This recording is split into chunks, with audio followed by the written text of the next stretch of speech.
नमस्कार साथियों, स्वागत है आपका जेके गुरुजी क्लासेस के यूट्यूब चैनल पर। आज की इस वीडियो में आपके लिए एक बहुत बड़ी खुशखबरी है जिसके बारे में इस वीडियो में बात करेंगे, जिसमें आपके जो बहुत सारे विद्यार्थी हैं वो काफ़ी लंबे समय से जो रीट की जो पात्रता परीक्षा है उसकी जो इंतज़ार कर रहे थे, तो उन सभी के लिए एक खुशखबरी है कि जो आपके आने वाले 2025 में आने वाले साल यानी 2025 की जनवरी में आपकी जो रीट की जो पात्रता परीक्षा है वो आपके करवाई जाएगी। तो इस भर्ती के बारे में पूरी जो डिटेल से बात करेंगे, साथ ही इसमें और क्या क्या बदलाव हो सकते हैं उसके बारे में बात करेंगे, उसका क्या सिलेबस रहने वाला है उसके बारे में बात करेंगे, और साथ ही इस पात्रता के बाद और कौन कौन से, चाहे वो सेकेंड ग्रेड की हो, चाहे फर्स्ट ग्रेड की हो, या चाहे उसकी ऐसी रेट की जो पात्रता परीक्षा के बाद जो इसका मेन एग्जाम है वो कब होगा, उन सभी के बारे में इस वीडियो में बात करेंगे। तो ये वीडियो आपके लिए काफ़ी हेल्पफुल रहेगा। सबसे पहले बात करेंगे आपके जो रीट की जो पात्रता परीक्षा है उसके बारे में हम बात करेंगे। तो इसमें बहुत सारे जो मीडिया हाउस है उसने कहते हैं कि ये आपकी जो बात है वो आपके शेयर करी है, जिसमें ये बताया गया है कि जो अभी वर्तमान में आपके जो शिक्षा विभाग है उस शिक्षा विभाग में कई भर्तियों से संबंधित कुछ बैठकें आपके करी गई थी, जिसमें एक न्यूज़ कन्फर्म आ रही थी कि आपके ये जो अगले साल जो जनवरी के जो दूसरे सप्ताह में आपके यानी जनवरी 2025 में उसके दूसरे सप्ताह में आपकी जो रीट की परीक्षा है ना वो आपके हो जाएगी। लेकिन इसमें कुछ खास बात यह भी है कि इसमें इस बार जो ओमा सीट है ना, उस ओमा सीट में आपके जो 5वां विकल्प है वो आपके देखने को मिलेगा, लेकिन इसमें जो नेगेटिव मार्किंग है वो आपको नहीं देनी होगी। यानी इसमें आपके जो नेगेटिव मार्किंग तो नहीं होगी, लेकिन साथ में एक 5वां विकल्प है वो भी आपके एड ऑन किया गया है। बात करेंगे सबसे पहले हम थोड़ी बात न्यूज़ के बारे में बात कर लेते हैं कि इसमें कि सबके प्रदेश के जो लाखों जो बेरोजगार है उनके लिए जो अच्छी खबर आई है, जिसमें आपकी रीट 2025 में आपके रीट का जो आयोजन है वो करवाया जाएगा। साथ ही इसका जो नोडल विभाग है इस एग्ज़ाम के लिए जो नोडल एजेंसी है वो राजस्थान माध्यमिक शिक्षा बोर्ड अजमेर को बनाया गया है। तो ये भी काफ़ी इंपॉर्टेंट बात है, क्योंकि आपके जो माध्यमिक शिक्षा अजमेर है उसको आपके नोडल विभाग आपके बनाया गया है। ठीक है, इसमें बात करी जाए तो इसमें लगभग कहता है कि आपके लगभग 26 लाख के आसपास आपके कुल विद्यार्थी हैं वो इस आने वाले जो एग्ज़ाम है उस एग्ज़ाम में आपके बैठने वाले हैं, जिसमें आपके L1 और L2 दोनों के विद्यार्थी होंगे। बात करेंगे इसमें कुछ इन्होंने आपके जो शिक्षा मंत्री है मदन लाल जी, उनके द्वारा कहते हैं कि कुछ बात करी गई थी कि मुख्यमंत्री भजनलाल शर्मा के नेतृत्व में सरकार की मंशा के अनुरूप शिक्षक की भर्ती के लिए रीट परीक्षा का जल्द आयोजन करने का फैसला विभाग ने लिया है। मतलब आपके लगभग कन्फर्म है कि आपके जो जनवरी में एग्ज़ाम इसका हो ही जाएगा। बात करेंगे कुछ अन्य बात की जाए तो राजस्थान की जो अध्यापक पात्रता परीक्षा है रीट है वो उसके दूसरे पखवाड़े में मैंने बता ही दिया आपके जो होने वाली है। साथ ही इसमें कुछ है, जैसे आपके इसका जो आयोजन है वो आपके दूसरे सप्ताह में होगा। साथ ही स्कूल शिक्षा सचिव श्री कृष्ण कुणाल की जो अध्यक्षता में रीट परीक्षा की तैयारी के संबंध में आयोजित बैठक में इस संभावित तिथि के बारे में जानकारी दी गई थी, यानी उनके द्वारा बताई गई थी। और रीट के जो उत्तीर्ण के लिए न्यूनतम अंक अपडेट के साथ ही ये सबसे इम्पोर्टेंट बात है कि आपके रीट परीक्षा के जो उत्तीर्ण के लिए जो न्यूनतम अंक अपडेट करने के साथ ही प्रश्न पत्र में 5वां विकल्प शामिल करने का निर्णय लिया है।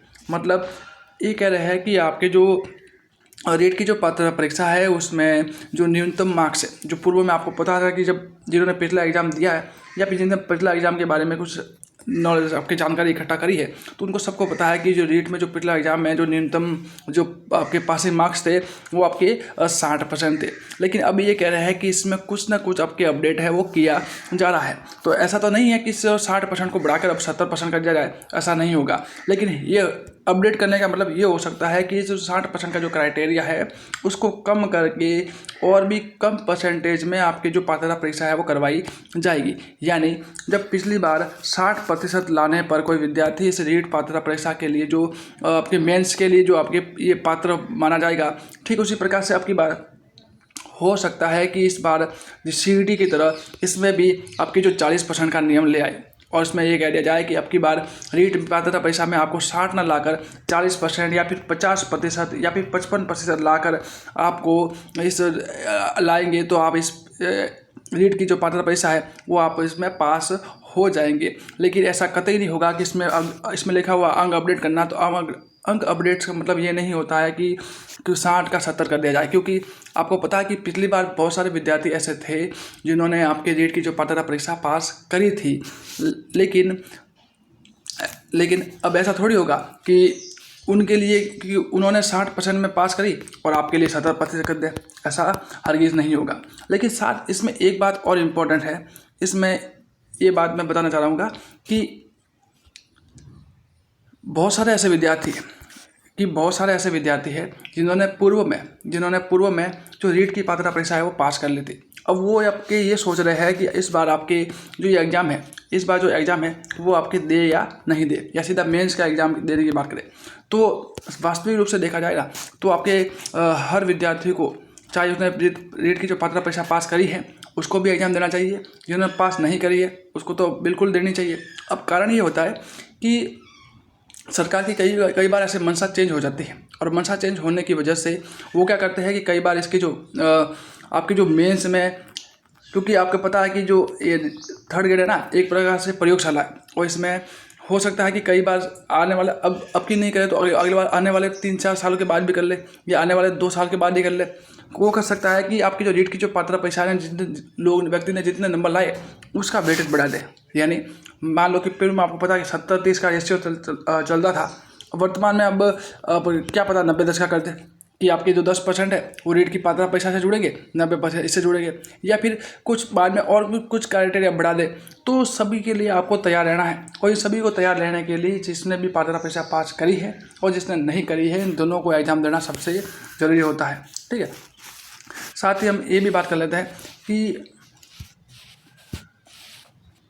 कि शिक्षा मंत्री मदन दिलावर का बयान कहा कि आने वाले साल में लगभग 1.5 लाख शिक्षकों की भर्ती, कोटा में डाइट के नए भवन के शिलान्यास समारोह का संबोधित कर रहे थे, और दिलावर ने 100 विद्यालयों को कर्मरत करने और 50 नए स्कूल को खोलने की बात कही, और कहा जनवरी के पहले ही हफ्ते में रीड करवाने की जो मंशा है वो बनी है।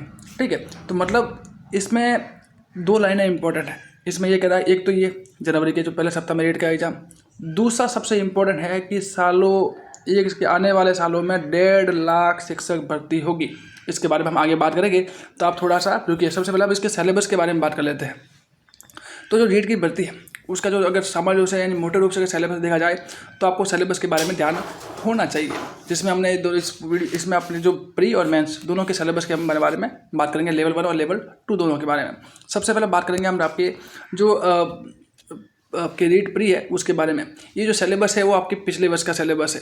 हो सकता है इस बार इसमें कुछ अपडेट कर दिया जाए सिलेबस में, तो जब भी कुछ अपडेट होगा मैं आपको इस वीडियो के माध्यम से मैं बता दूंगा। लेकिन अगर अपडेट नहीं हुआ तो आपके जो आपके सिलेबस है वो कंफर्म यही चलेगा। ठीक है, तो सबसे पहले बात करूँगा मैं प्री के बारे में। तो ये है आपके L1, ये आपके लेवल 1 का जो आपके सिलेबस है।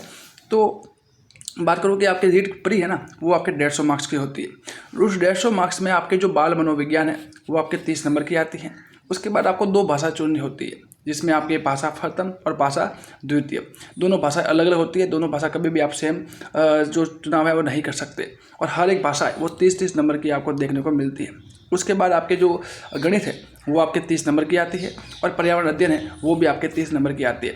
इस तरह से कुल मिला के आपको कुल 150 नंबर का आपको जो पेपर है वो आपको देखने को मिलता है। बात करूँ अगर रीट की मेन की बात करूँ, आपके रीट मेंस की जो L1 वाला है, L1 वाले विद्यार्थी के लिए जो रीट मेंस की जो परीक्षा है ना वो आपकी 300 मार्क्स की रहने वाली है, जिसमें कुछ बांटे गए हैं। जैसे इसमें राजस्थान का जो भूगोल है, कला संस्कृति है, और राजस्थान का जो भूगोल है, राजस्थान का कला संस्कृति और इतिहास है ना, वो आपके कुल मिला के 100 नंबर का आपको देखने को मिलेगा।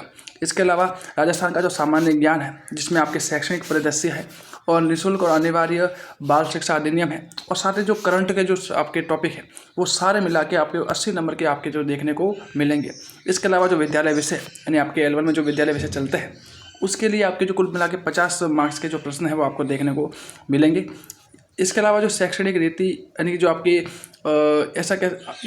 ये होता है आपके पेडागोजी से संबंधित शैक्षणिक रीति, मतलब आपके शिक्षण विधि, ये होता है शिक्षण विधियों से संबंधित होता है।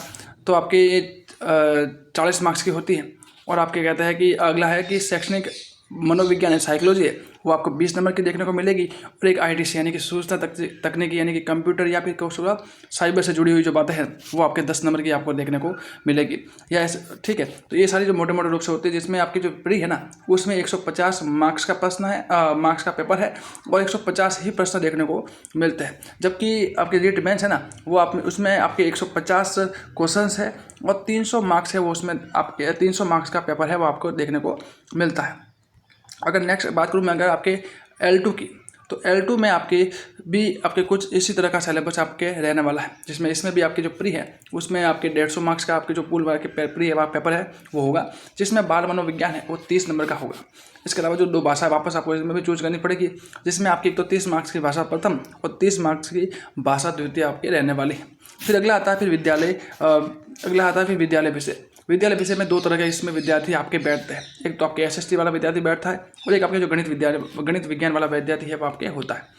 यानी प्री में आपके केवल 2 ही विद्यालय विषय आपको देखने को मिलता है, या तो SST और या ही गणित विज्ञान। अगर कोई गणित विज्ञान का है तो उसको आपके कुल मिला के 60 नंबर का गणित विज्ञान है वो आएगा, यानी 30 नंबर का गणित और 30 नंबर का विज्ञान देखने को मिलेगा। वही अगर किसी SST वाला व्यक्ति है तो उसे कुल मिला के 60 नंबर का जो SST वाला या फिर जो हिंदी, अंग्रेजी, संस्कृत, सामाजिक जो भी है उन सब के लिए जो 60 नंबर है वो आपके SST वाले जो प्रश्न है वो देखने को मिलेंगे। इस तरह से कुल मिला के आपकी जो 150 नंबर का पेपर है वो आपके सामने होगा।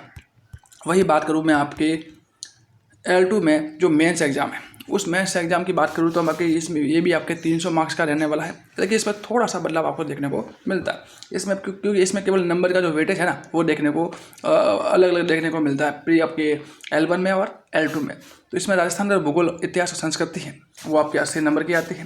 राजस्थान का सामान्य ज्ञान, जिसमें आपके जो शैक्षणिक परिदृश्य है, निःशुल्क और अनिवार्य बाल शिक्षा अधिनियम है, वो पूरा आपके जो 50 नंबर का आपको देखने को मिलता है। इसके अलावा जो विद्यालय विषय वो आपके 120 नंबर की देखने को मिलती है। विद्यालय विषय में आपके जो मैंने बताया कि आपके एक तो गणित विज्ञान वाला है तो उसके गणित 60 नंबर की और विज्ञान है वो 60 नंबर की देखने को मिल जाएगी। अगर कोई सामाजिक का व्यक्ति है तो उसके लिए सामाजिक SST के लिए 120 नंबर आ जाएगी। हिंदी है तो उसके लिए हिंदी के 120 नंबर आ जाएंगे। अंग्रेजी वाला है तो उसके अंग्रेजी के लिए 120 नंबर के जो प्रश्न आपको देखने को मिलेंगे। जिस विषय में आप आगे अध्ययन करवाओगे वो सारी उस विषयों के आपके विद्यालय विषय में आपके शामिल होने वाले हैं। फिर आपके जो शिक्षण विद्या की बात की जाए तो शिक्षण विद्या में जो रीति विज्ञान है, शिक्षण विधि की बात की जाए तो आपके 20 नंबर की आपको देखने को मिलेगी। उसके अलावा जो शैक्षणिक मनोविज्ञान है यानी कि आपके जो साइकोलॉजी है वो आपको 20 नंबर की देखने को मिलेगी। और इसके अलावा जो सूचना तकनीकी यानी आपके ITC की बात करें या कंप्यूटर की बात करें तो कंप्यूटर से जुड़े हुए कुल मिला के आपके जो 10 नंबर के आपके जो ये प्रश्न है वो आपको आएंगे। इसमें भी आपके जो L1 की तरह यही पैटर्न रहने वाला है।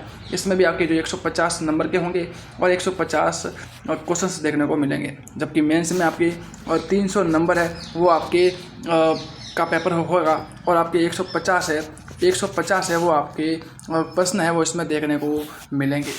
तो ये सारी बातें हमने L1 और L2 की जो प्री और जो पात्रता एग्जाम है उसके बारे में, सिलेबस के बारे में, सबके बारे में बात करी थी। आगे मैंने एक बात करी थी कि आपके कि जो नई जो फर्स्ट ग्रेड सेकंड ग्रेड है वो कब आएगी। साथ में ये भी देख लेते हैं कि आपके ये तो सभी जो है वो बात हुई थी आपके मेंस एग्जाम की, यानी जो प्री एग्जाम की पात्रता एग्जाम की बात करी थी कि इसका आयोजन है वो आपके जनवरी 2025 के जो सेकंड वीक में होगा। सेकंड वीक में आपके देखने को मिलेगा, तो सेकंड वीक में देखने को मिलेगा। ठीक है। अब बात करी जाए इसके मेंस एग्जाम कब होगा, तो बात की जाए कि मेंस एग्जाम की बात करें ना तो कि आपके जो मेंस एग्जाम की बात करूँ तो अगर मिनिमम की बात की जाए कम से कम कितना समय लगेगा तो बात कर सकता हूँ कि आपके जो जनवरी में आपके जो प्री एग्ज़ाम हो रहा है, जनवरी में आपके जो प्री एग्ज़ाम हो रहा है तो इसका जो मेंस एग्ज़ाम की बात की जाए तो मेंस एग्ज़ाम आपके मिनिमम आपके 6 महीने तक का समय इसमें लेने वाला है। प्री एग्ज़ाम और मेन एग्ज़ाम के बीच में अगर कम से कम भी समय माना ना तो उसमें 6 महीने का समय आपके होगा। जिसमें कारण ये है कि इसमें भी आपके जो वापस आंसर की आएगी, पात्रता आपके जो आपत्तियां लगेगी, आपत्तियों के बाद उसका निस्तारण होगा, फिर आपके वापस एक फाइनल आंसर की आएगी, उसमें आपके जो फाइनल नंबर है वो बताए जाएंगे। उसके बाद वापस आपके एक जो मेंस एग्ज़ाम है वो मेंस एग्ज़ाम है उसके लिए आपको फॉर्म भरवाए जाएंगे, सब कुछ होगा। तो कम से कम मानो ना तो इसमें 6 महीने का समय आपको इसमें देना होगा। यानी आपको आपके जो जनवरी से आपके 6 महीने, यानी मान लो कि आपके जुलाई अगस्त तक अगर काम फास्ट होता है तो आपके जुलाई अगस्त तक आपको ये इसका जो मेन एग्ज़ाम है वो भी आपको देखने को मिलेगा। तो अगर एक्चुअल में देखा जाए तो बहुत कम समय है, क्योंकि अभी आपके जो प्री एग्ज़ाम है उसके लिए आपको लगभग 2-2.5 महीने नहीं है, और अगर इस मेन की बात की जाए तो लगभग 7-8 महीने हैं, लेकिन 7-8 महीने आपको देखने को मिलेंगे। और इतना पूरा सिलेबस पढ़ने के लिए आपको इतना समय लगता है। तो अगर जो भी व्यक्ति विद्यार्थी इसकी तैयारी करना चाहते हैं वो जल्दी से आपकी तैयारी में लग जाइए, क्योंकि हो सकता है कि बाद में आप लेट हो जाओ। आगे हम बात करेंगे अब कि जो फर्स्ट ग्रेड है, सेकंड ग्रेड है, उनकी जो आने कब तक आएगी या उनकी आने की कोई संभावना दिख रही है या नहीं दिख रही है। तो मैंने आपकी जो एक पिछले वाली न्यूज़ है उसमें बताया था कि आपके जो शिक्षा मंत्री हैं मदन दिलावर जी, उन्होंने बताया था कि आपके जो प्रदेश में आने वाले सालों में लगभग कहते हैं कि आपके 1.5 लाख शिक्षकों का आपके कहते हैं कि 1.5 लाख शिक्षक भर्ती का जो आयोजन है वो आपके करेंगे। अब आपको पता है कि जब रीट की पात्रता होगी तो ऐसा तो नहीं है कि आपके 1.5 लाख पूरे रीट की जो पात्रता परीक्षा या रीट आपकी जो थर्ड ग्रेड की भर्ती होगी, है ना, ऐसा तो नहीं होगा कि केवल थर्ड ग्रेड के लिए ही 1.5 लाख भर्ती निकाली जाएगी, ऐसा बिल्कुल नहीं होगा। तो होगा क्या, तो इसके लिए आपकी जो सेकंड ग्रेड है, फर्स्ट ग्रेड है, उनके अलावा जो और भी जो भर्ती है असिस्टेंट प्रोफेसर वाली सभी की जो शिक्षक भर्ती है ना, वो सारी मिलाकर आपके 1.5 लाख निकलेगी। तो अगर एक बात की जाए, अगर अगले साल की बात की जाए तो 2025 की बात की जाए, 2025 की बात की जाए तो 2025 में आपको एक प्रॉपर रूप से एक अच्छी खासी सेकेंड ग्रेड और एक आपके जो थर्ड ग्रेड और आपके जो फर्स्ट ग्रेड तीनों भर्ती की आपकी, क्योंकि थर्ड ग्रेड की जो मेन एग्ज़ाम, फर्स्ट ग्रेड और सेकंड ग्रेड की जो एग्ज़ाम है वो सारी की सारी 2025 में आपको देखने को मिलेगी। और जब 1.5 लाख भर्ती की बात कर रहे हैं तो 1.5 लाख भर्ती की वजह से आपको एक अच्छी खासी जो पोस्ट है वो आपको देखने को मिलेगी। यानी मिनिमम बात की जाए तो आपके जो पिछले साल जो जितनी भर्ती हुई थी, यानी पिछले साल करीबन आपके 10,000 के आसपास जो फर्स्ट ग्रेड की भर्ती हुई थी, और आपके 16,000 के आसपास आपके सेकंड ग्रेड के आसपास भर्ती हुई थी। मेरे को कंफर्म तो याद नहीं है, लेकिन मैं अभी बता सकता हूँ कि अब लगभग इसके आसपास आपकी भर्ती थी। और इस बार भी आपके जो इतने ही पद या इससे कई बार ज़्यादा पद भी आपको देखने को मिलेंगे। तो ये सारी बातें हैं वो आपने इस बारे में बात करी। इसमें कुछ बातें और भी हम देख लेते हैं कि इसमें ये बताया गया है कि आपके जो शिक्षा मंत्री है वो 50 नए प्राथमिक विद्यालय खोलेंगे। जब प्राथमिक खोलेंगे तो L1 और L2 की जो भर्ती की जो पोस्ट है वो बढ़ेगी। साथ ही 100 विद्यालय को क्रमोन्नत करेंगे। तो क्रमोन्नत करने से आपकी जो फर्स्ट ग्रेड और सेकंड ग्रेड है दोनों की जो आपके पद है वो भी आपके नए क्रिएट है वो आपके होंगे। तो सारी जो बातें हैं वो आपके लिए काफ़ी फ़ायदेमंद रहने वाली हैं। तो ये सभी बातें हमने इस वीडियो में बात करी है। आई होप कि जो सारी बातें हैं वो अच्छे से आपको समझ में आई होगी, और जो भी मैंने बात बताई है वो आपने ध्यान से सुना होगा। तो आप आगे भी और भी जो भी इस भर्ती संबंधित या इससे अलग और भी किसी भी भर्ती संबंधित कुछ भी आपके न्यूज़ मिलती है तो मैं आपको इन वीडियो के माध्यम से आपको अपडेट करता रहूँगा। तो इस अपडेट होने के लिए आप चैनल को सब्सक्राइब जरूर करिएगा, और चैनल पर नए हैं तो चैनल को सब्सक्राइब जरूर करिएगा और वीडियो को लाइक शेयर जरूर कीजिएगा। मिलते हैं नेक्स्ट क्लास में, तब तक के लिए पढ़ते रहे, बढ़ते रहे। धन्यवाद।